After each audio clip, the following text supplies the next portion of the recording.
7. kapitola. Máme pejska. Na naší chatě byla jedna rodina cizinců. Tatínek říkal, že mluví německy. Já docela dobře poznám, když někdo mluví anglicky, protože chodím na hodiny angličtiny už od školky, ale němčinu nepoznám. Ale náš tatínek to musí vědět, protože je děsně chytrý a umí 5 jazyků. Umí anglicky, německy, francouzsky, španělsky a česky. Maminka se směje, že česky umí přece každý Čech. Ale nemá pravdu, protože například Tůfek to ještě moc dobře neumí. A kluci u nás ve třídě příšerně čtou. Kadeřábek dokonce slabikuje. Ve 3. třídě. A co chyb mají v sešitech, když nám paní učitelka dává diktát. No hrůza. A ta rodina těch Němců měla pejska. Takového bílého, krásného pejska. Vlastně to bylo ještě štěně. Docela se s náma skamarádil. Ten pejsek. Ta rodina moc ne. Byli všichni takový nafoukaní. Měli 2 holky, které nosily dlouhatanánské culíky a měly brýle a vypadaly tak nějak děsně nudně. Jedné mohlo být jako Nikimu a té druhé jako mě a Nale.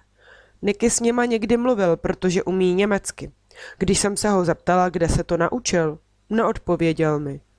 Jenom byl pak moc a moc smutný, tak jsem se už raději neptala.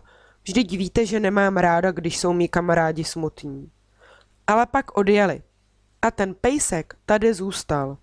Asi ho tu zapomněli. Vedoucí naší chaty z toho byl celý nešťastný a ptal se všech ubytovaných, jestli by si ho nevzali. Ale nikdo ho nechtěl. Ani náhodou. Zamítla to maminka ještě, než se mi stačila poprosit. My ho berem, řekl Nikola a podrbal pejska na lavičce. Super, souhlasil Michal. Niky byl moc rád, že má psa. A ten pejsek byl moc rád, že má Nikyho. Celý den s náma běhal a vypadal jako ten nejšťastnější pes na světě. A to taky určitě byl, protože se zbavil těch nudných lidí, u kterých dřív bydlel. Michal zas až tak nadšený nebyl, protože pejsek často běhal kolem a pletl se pod nohy všem, které učil lyžovat. Ta tlustá paní už uměla lyžovat naprosto perfektně a taky Michal poslal na svah pro opravdové lyžaře. Náš tatínek to taky docela zvládnul a ten štíhlý pán, který se nakonec docela s tou tlustou paní skamarádil, taky. Jen naše maminka vypadala pořád nešťastně a nakonec zůstala v té partě pronemehla, jak té skupince říkal Niky, skoro sama. Jen s jedním tlustým chlapečkem a jeho přísně vyhlížejícím dědečkem. Já to snad vzdám, řekla Michalovi a sundala si rázně rukavice. Ještě dnešek a zítřejšek a máte to z krku, povzbudil je Michal a mrknul na nás. Maminka k nám stála zády, takže nás nemohla vidět a našeho nového pejsčího kamaráda nenapadlo nic jiného, než na ní pořádně zaštěkat. A maminka, která to vůbec nečekala, se strašně lekla. Zapotácela se, ale nějakým šíleným způsobem se jí na neštěstí podařilo udržet rovnováhu. Takže se rozjela bez hůlek děsnou rychlostí dolů, protože si předtím, když si stěžovala Michalovi, sundala nejenom rukavice, ale i lyžařské hůlky a zapíchla je před sebou do sněhu. Michal se sice okamžitě rozjel za ní, ale neměl šanci ji dohonit, protože maminka v tom strachu úplně zapomněla na všechna lyžařská pravidla a v tu chvíli ani trochu nepomyslela na nějaké obloučky a řítila se přímo na ten smrček, který nikdo z nás neměl zrovna moc v oblibě, protože vy víte proč. Ale to jsem ještě nevyprávěla, že za tím smrčkem je taková cesta, kde sice moc aut nejezdí, ale přesto si může s trochou fantazie říkat silnice. A za tou silnicí je takový malý srázek a za tím srázkem teče potůček. Jednou jsem se Michala zeptala, jestli se může stát, že nějaký dost nešikovný nelyžař přejede tu silnici a spadne do toho potůčku. Michal se mi smál a vrtěl hlavou, že to ani náhodou. A tak si tedy představte, že naší mamince se to skoro povedlo.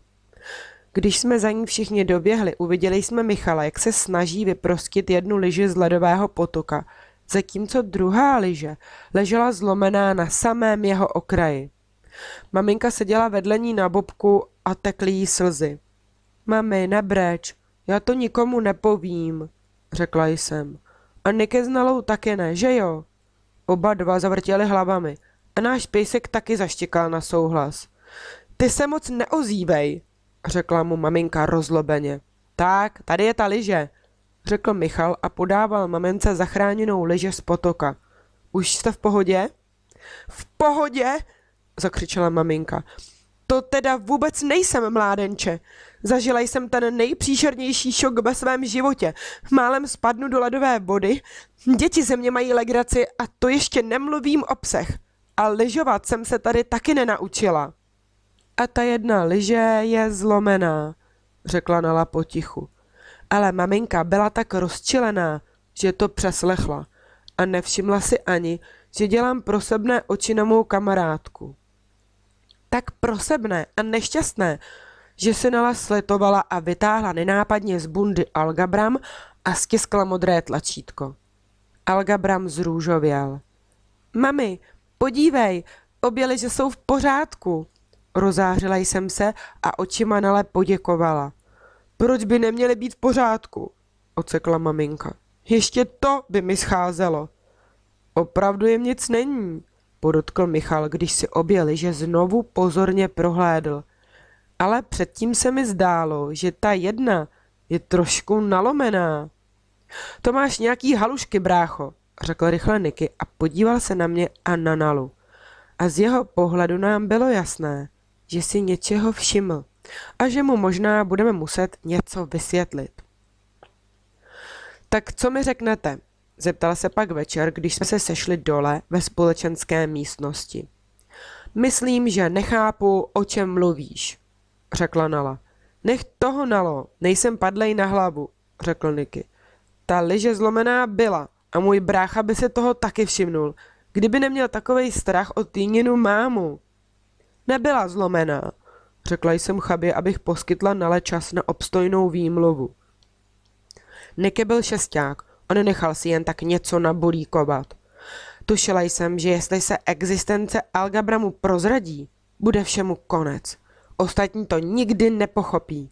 Nevěděli by, kdy ho použít a kdy ne. A pak by se algabram rozbil, říkala mi to přece Nala. Třeba takový kadeřábek. Ten by si určitě vymyslel něco strašného. Třeba by chtěl, aby se ve všech slovech psalo měkké i, a nebo něco podobného. A z čeho bych pak dostávala jedničky, když diktáty tak miluju? A co moje milovaná matematika? Nebo bych chtěl, aby byly jenom hodiny tělocviku. A pak bych ve škole určitě propadala, když tělák tak nenávidím. Při té představě jsem se skoro roztřásla. Brr. Tak prozradíte mi to nebo ne? Řekl Niky netrpělivě. Když jsem si ale stačila vymyslet něco chytrého, něco, co by Nikolu uchlácholilo, něco, tak se ve dveřích objevil majitel chaty a v náručí nesl našeho pejska. Není mu dobře, řekl Nikymu, který se k němu hned rozeběhl. Nechce žrát. A to jsem mu dával ty nejlepší zbytky od večeře. Asi se cítí vinen, podotkla Nala. Ty seš ale hloupá, řekl Niky rozlobeně. Nevidíš, že vypadá špatně? Co když ho někdo otrávil? Lekla jsem se. Niky si na mě pátravě zadíval. Myslíš jako svojí mámu? Že se kvůli němu málem vykoupala v potoce? Nech toho, Niky, to je sprosté, okřikla ho Nala. Víte co? Obě dvě mi vlezte na záda, křikl Niky a s pejskem v náručí vyběhl ven. Rychle jsme běželi za ním. Zkoušel dát pejska na zem a chtěl, aby běžel. Ale pejsek nechtěl, jenom se stočil do klubíčka a díval se na nás takovým tím smutným psím pohledem. Doběhnu pro doktora, navrhla jsem. Ten štíhlý, sympatický pán, co se skamarádil s tou tlustou, nesympatickou paní, byl totiž dětský lékař. Vím to, protože jsem slyšela, jak si o tom s tou paní povídají. Paní vykládala, že má moc nemocnou vnučku, která prý celý rok kašle a ten pán jí radil, že to chce moře, hory, pohyb a že bude vnučka brzy fit. On že je sice lékař a dává dětem spoustu léků, ale že stejně nejlepší je pro ně tohle. Tak jsem rychle utíkala do společenské místnosti a vůbec mi nedalo práci toho pána najít. protože seděl samozřejmě vedle té tlusté paní. A ještě vedle té štíhlé slečny, které celý den ukazoval, jak se naučil báječně lyžovat za pouhých 5 dní. Kouřili cigarety a smáli se dost nahlas a byli červení v obličeji. Tomu pánovi se moc nechtělo jít k nějakému nemocnému psu. Prý, že není veterinář. Ale ta slečna s tou dámou se do něj pustili, že lékař musí pomoci všemu živému potřebnému. Na to prý je lékařská přísaha. A tak dost neochotně a trochu potácivě vstal a nechal se ode mne chytit za ruku a dovléci k Nickymu a Nale, kteří byli už celý nešťastní, protože pejsek vypadal hůř a hůř. Vždyť ten pes je přežranej, řekl pán znechuceně, když ho prohlédl a šel zpátky do tepla. A my jsme zůstali venku a začali jsme tancovat kolem našeho pejska takový zvláštní sněhový tanec, který jsme právě vymysleli. A pejsek, jak byl unavený z toho přejedení, tak usnul a Nicky ho vzal do náruče a nesl k sobě na pokoj. Nicky, jaké mu dáš vlastně jméno? Zeptala se ho ještě Nala. Přece mu nebudeš pořád říkat pejsku. Přidala jsem se a mrkla na Nalu. Ať má chlapec o čem přemýšlet. Alespoň zapomene na určité tajemné věci, že jo? Ráno byl poslední den na horách. Zítra už se budeme balit a pomalu pomýšlet na všední povinnosti. Tak se alespoň nějak vyjádřila maminka, která vypadala, že se už na ty všední povinnosti strašně moc těší. Odmítla tenhle poslední den vstoupit na lyže a řekla, že se raději bude celý den věnovat Tůvkovi. Takže Michal měl ten den volno, protože ten tlustý kluk s dědečkem odjeli na nějaký celodenní výlet. To je bezva, alespoň si pořádně zajezdím. Liboval si a byl pryč. Horák. Budu mu říkat Horák, řekl Nicky. To se mi moc nezdá, řekla Nala. Vymysli něco lepšího, přidala jsem se. Pejsek kolem nás pobíhal a byl zase veselý. Jenom se mu nelíbil Nikolův nápad, že bude držet alespoň jeden den přísnou dietu. Dostal jsem ho na horách, ne? Hájil se Nicky. Tak vymyslete něco vy, když jste tak chytré. Vrátili jsme se do chaty na oběd a pejsek pořád neměl žádné jméno. Nechutná ti? Zeptal se tatínek při obědě. Je ti líto, že odjíždíme, viď? Udělala jsem a dál se šťourala ve svém rýžovém nákypu, který mám jinak tak ráda. Tatínek měl pravdu. Nechtělo se mi jet domů. Nechtělo se mi opustit hory a chodit zase normálně do školy. Ani na kamarády jsem se moc netěšila. Zvykla jsem si mít Nalu jenom pro sebe. A najednou jsem se měla zase začít dělit o její náklonnost s Adámkem, Péťou, Natálkou a dokonce i s Anetou. Vůbec se mi to nelíbilo. Chtěla jsem, aby Nala byla jenom má přítelkyně. Nebuď taková, řekla mi pak venku. Zastyděla jsem se. Mám vás ráda všechny, řekla ještě. Ale mě máš přece jen maličko raději, ne? Zaprosila jsem. Nala nic neřekla. Jenom se pak celé odpoledne bavila víc s Nickym. Sáňkovali spolu a lyžovali a stavěli sněhové bunkry a dělali, jako bych skoro nebyla. Na Nalu mě to šíleně mrzelo, protože jsem si myslela, že jestli je někdo na světě spravedlivý, pak je to ona. Netvař se tak, řekla mi večer. Pejsek ještě pořád nemá jméno. A co je mi do toho? Utrhla jsem se na ní víc, než jsem chtěla. Mysli trochu víc na ostatní, než na sebe, řekla varovně a otočila se k Nickymu. Uraženě jsem odešla na pokoj a skládala s maminkou a s Tůvkem pucle. Ale dlouho mě to nebavilo. Byla jsem jako na trní, že se něco stane a já u toho nebudu. Sešla jsem tedy schody a našla je v herně. Hráli nějaké počítačové hry. Pejsek spal opodál, stočený do klubíčka. Ahoj, mazlíku, řekla jsem mu tiše a pohladila ho po hlavě.